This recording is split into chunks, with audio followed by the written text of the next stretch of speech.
It's going to be interesting. I am worried. Like, obviously, the reason why I left was, it obviously comes down to financials, but there's a lot of reasons why players did leave. So I am worried about how this season's going to go. I don't think the crowds will drop off too much, but I don't think there's going to be a massive growth in it. And I think the quality and product is going to be interesting to see. There's been massive changes with yourself leaving Western and Western now essentially no longer existing, which we will go into at a later date in full detail of how that played out. But what about yourself? Like, now you're at Sydney FC, one of the biggest clubs. How has it changed now you've gone from Melbourne to Sydney? Is there more exposure there with the three teams being at Sydney FC? Have you done pre-season functions? What's it been like since you've been there? Yeah, look, I think like based on quality, you probably it's never been closer than this. If you're looking at the Oz Championship compared to A League, obviously you saw Heidelberg's run, you saw Avondale in the Oz Cup. So as a quality standpoint, it is probably closer than ever, and that's very obvious because of where the A League has gone in terms of financial decisions, probably in the last 5 years, and the big focus now on young players. And I think while that remains the case, it's going to be great for these young players that are coming through and hopefully getting really good moves, and hopefully that's going to bolster the national team. But it also does mean that the league is very young, and as we've come to see, and obviously the struggles with Western United now being out of the league. Obviously, you've got a similar kind of thing brewing at Central Coast, who I thought at least had a really, really good coach, but now they've lost him as well. So, yeah, it is a little bit worrying, but I do hope that, it is a success. And from what I've noticed in the early doors coming from Western and now at Sydney, is you can definitely see the stature of the club, how big of a club Sydney FC is. Obviously, not too many people stopping on the street in Melbourne for a photo.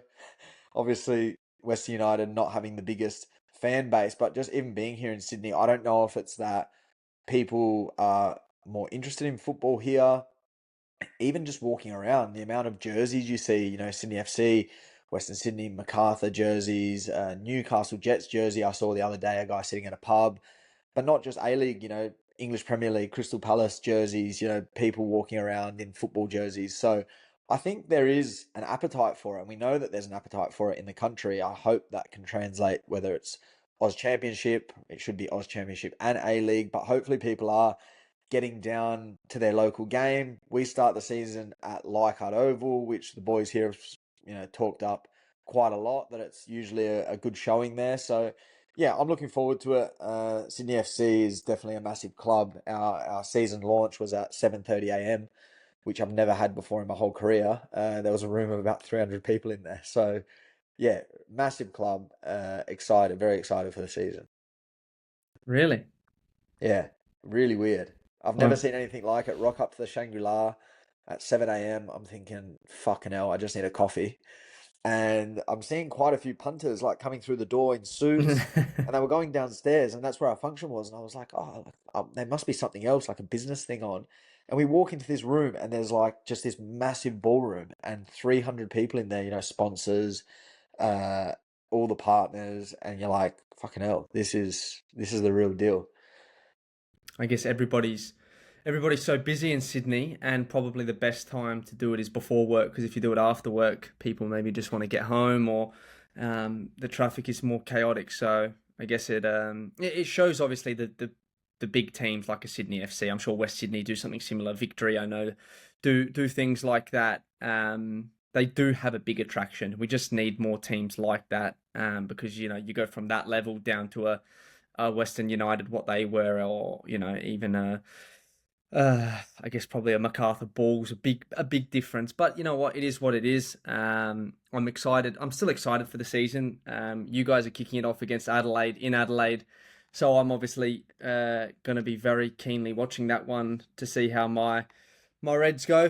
But also wanting you to do well. Now that I'm not even at Adelaide, I can. I don't want you to win, but I want you to maybe play better than what I did want you to play when I was actually playing for the Reds. So, um, it's yeah, it's. I think it's anyone's year to win it. So yeah, looking forward to the season. My tips, obviously, look, I'm gonna say Sydney FC, and you know what? I'm happy. to be at a club where everyone's not going to be saying that we're going to finish last because all the experts last year tipped Western United to come last, and it just goes to show how much they know. So now I'm at Sydney FC. Everyone can golf. So now I'll be looking forward to look, just really excited to get it underway. And obviously, from my point of view, probably 4, 5 weeks ago, even less, 3, 4 weeks ago, I was thinking whether I'd even be playing professional football anymore. So to be at a club like Sydney, I'm buzzing. I just hope that the whole season is positive. Hopefully, there's some good crowds. Looking forward to Adelaide round one, getting back home. Coopers is always an amazing place to play. So yeah, just looking forward to it all getting started. It's the longest preseason in world football. So yeah, it's about time it gets started, and hopefully those clubs that are really driving the league, hopefully they do get rewarded and they're up there. The one prediction I will give out there is I think that Joe Lolly, I reckon, will be the best player in the competition this year. Yeah, I second that. I nearly tipped Milo for the Johnny Warren last year, and I ended up going against him and went with Tilio, which I'm still spewing about that. So this year we're gonna get it for once. I'm gonna say Joe Lolly as well. I already probably thought he was the best player in the league, but now actually being at the club and seeing him day in, day out, he's just, yeah, for me, he's the best player by a country mile. Whether he wins it or not, I still think he's the best player. So he's in good shape. Hopefully he's banging him in this year. I'm just happy that I don't have to fucking play on him, to be honest. Yeah, yeah, and I think as well with Costa leaving, as bad as that is for the league, I think it gets Lolly back to his preferred position and he can be the man again. Like you see it like I look at it like Liverpool right now, because they're fucking stinking, not even top of the table anymore.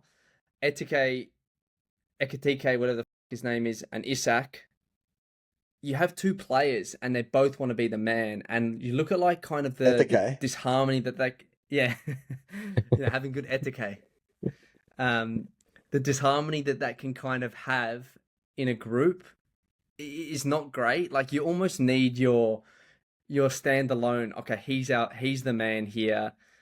He's the number nine, or he's the right winger that's cutting in from the left. Well, when you've got two players that are almost exactly the same, it just doesn't work. And yeah, I think I second that. I think Lolly, when he plays, and is unbelievable. There's going to be some new recruits in the league that obviously we haven't seen before yet, but I think he's our tip for the Johnny Warren. And I guess I went with Auckland and Melbourne City top two finish. So if you want to give anything besides Sydney FC, you're more than welcome to. If not, then we can look to wrap up episode one nice and short. Yeah, I say call the other teams. Sydney FC. That's all I'm adding.